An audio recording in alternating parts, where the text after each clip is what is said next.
जरा सोचिए, हमारी धरती की सतह के ठीक नीचे एक पूरी की पूरी दुनिया छिपी हुई है।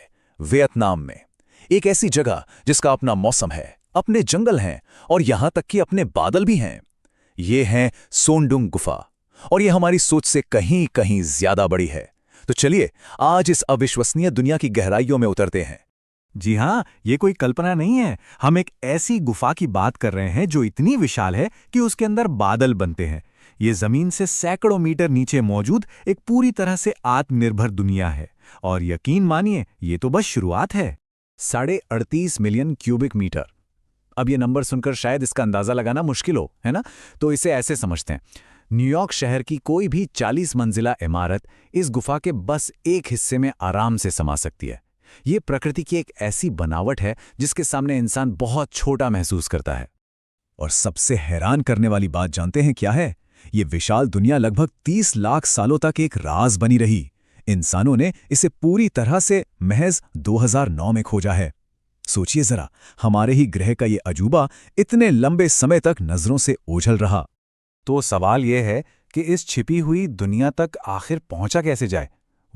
जैसा सोचा जा सकता है, ये कोई पार्क में टहलने जैसा तो बिल्कुल नहीं है। यहां तक पहुंचना अपने आप में एक बहुत बड़ा एडवेंचर है। ये रास्ता किसी की भी हिम्मत परख सकता है। पहले तो घने चिपचिपे जंगल में 9 घंटे की मुश्किल ट्रैकिंग, उसके बाद दुनिया की तीसरी सबसे बड़ी गुफा होंग एन के अंधेरे से होकर गुजरना, और आखिर में सोनडुंग के मुहाने तक एक खतरनाक सीधी ढलान उतरनी पड़ती है। मतलब हर कदम पर एक नई चुनौती। गुफा के गेट पर ही एक हैरान कर देने वाला नजारा इंतजार करता है। हजारों स्विफ्ट पक्षी एक साथ उड़ते हैं, और ये पक्षी बड़े अनोखे हैं। इनके पैर इतने कमजोर होते हैं कि ये जमीन से उड़ान नहीं भर सकते। इसलिए इन्हें उड़ने के लिए गुफा की ऊंचाई से छलांग लगानी पड़ती है। अगर ये गलती से भी जमीन पर गिर जाएं तो ये उनके लिए एक तरह से मौत की सजा है। तो चलिए, उस मुश्किल सफर के बाद अब हम हैं सोनडुंग के अंदर। दिग्गढ़ों की इस गुफा में स्वागत है। यहां की हर चीज विशाल है और हर चट्टान लाखों सालों की कहानी कहती है। आखिर इतनी बड़ी चीज बनी कैसे? इसका जवाब एक बहुत ही सरल लेकिन शक्तिशाली प्रक्रिया में छिपा है। लाखों सालों तक एसिड वाली बारिश ने बूंद बूंद करके 45 करोड़ साल पुराने चूना पत्थर को तराशा, और जमीन के नीचे की टेक्टोनिक हलचल ने इसे और फैला दिया। समय और पानी ने मिलकर यह अजूबा तैयार किया है। 80 मीटर। अंदाजा लगा सकते हैं ये कितना ऊंचा होगा? ये करीब करीब एक 25 मंजिला इमारत के बराबर है। और ये ऊंचाई है दुनिया के सबसे बड़े स्टैलेग्माइट की, जो इसी गुफा के अंधेरे में खड़ा है। इस विशाल स्तंभ का नाम है होप एंड विजन। पर यह सिर्फ पत्थर का एक ढांचा नहीं है, ये तो समय का जीता जागता सबूत है। इसे बूंद बूंद करके बनने में लगभग 8 लाख साल लग गए।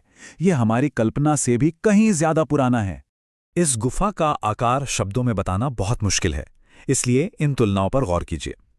इसका जो मेन पैसेज है वो इतना ऊंचा है कि उसमें एक 40 मंजिला इमारत खड़ी हो सकती है, और इतना चौड़ा है कि एक बोइंग 747 जैसा बड़ा विमान इसके अंदर से आराम से उड़कर निकल सकता है। सच में यह हमारी सोच से बिल्कुल परे है। लेकिन सोनडुंग सिर्फ विशाल चट्टानों और अंधेरे की कहानी नहीं है। अब हम गुफा के सबसे जादुई हिस्से में जा रहे हैं, एक ऐसी जगह जहां जमीन के नीचे एक पूरा का पूरा वर्षावन मौजूद है। ये भूमिगत जंगल एक असाधारण घटना की वजह से मुमकिन हुआ। लाखों साल पहले पानी से कमजोर हो चुकी गुफा की छत 2 जगहों से अंदर की ओर धंस गई। इससे बहुत बड़े बड़े सिंकहोल बन गए, जिन्हें डोलाइन कहते हैं। ये डोलाइन असल में प्रकृति के बनाए हुए रोशनदान है, और इन्हीं डोलाइंस ने इस गुफा का सबसे बड़ा जादू किया। जहां जहां गुफा की छत गिरी, वहां से सूरज की रोशनी अंदर आने लगी, और धीरे धीरे जमीन के नीचे एक पूरा जंगल ही उगाया। और इन रोशनदानों के ठीक नीचे मानो एक नई दुनिया ही बस गई हो। इस अंडरग्राउंड जंगल में 200 से ज्यादा पौधों की प्रजातियां और लगभग 60 तरह के जानवर रहते हैं। यहाँ 50 मीटर ऊंचे पेड़ हैं जो रोशनी की तलाश में पतले और लंबे हो गए हैं। यहाँ सांप, कनखजूरें और यहाँ तक कि बंदर भी रहते हैं, जो शायद दुनिया की किसी भी गुफा के लिए एक बहुत ही अनोखी बात है। ये गुफा इतनी बड़ी है कि इसका अपना मौसम है। जी हाँ, अपना मौसम। गुफा के अंदर की ठंडी हवा और बाहर की गर्म हवा जब मिलती हैं तो नमी से बादल बन जाते हैं। ये सचमुच एक अलग ही दुनिया है, जिसका अपना आकाश भी है। अब चलते हैं गुफा के उन हिस्सों में जहां सूरज की एक किरण भी नहीं पहुंचती। यहां इस घोर अंधेरे में कुछ अनोखे खजाने और जीव छिपे हुए हैं। एक सवाल मन में आता है, घोर अंधेरे में जहां रोशनी का नामो निशान ना हो, वहां जिंदगी कैसे पनपती होगी? सोंडुंग के अंधेरे कोनों में जीवों ने खुद को ऐसे तरीकों से विकसित किया है जो हमें हैरान कर देते हैं।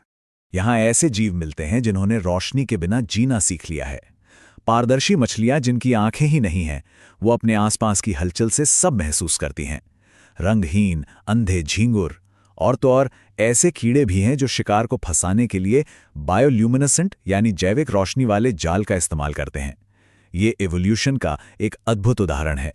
सोंडुंग में सिर्फ अजीब जीव ही नहीं, बल्कि कुछ ऐसे भूवैज्ञानिक खजाने भी हैं जो कहीं और नहीं मिलते। यहाँ टेनिस बॉल जितने बड़े गुफा के मोती हैं जो सैकड़ों सालों में बनते हैं। फाइटोकार्स्ट हैं जो रोशनी की तरफ बढ़ने वाली दुर्लभ चट्टानी संरचनाएं हैं। और तो और दीवारों में 30 करोड़ साल पुराने समुद्री जीवों के जीवाश्म भी जड़े हुए हैं। ये पूरा सफर एक महाकाव्य जैसा है और इसका अंत भी उतना ही शानदार है।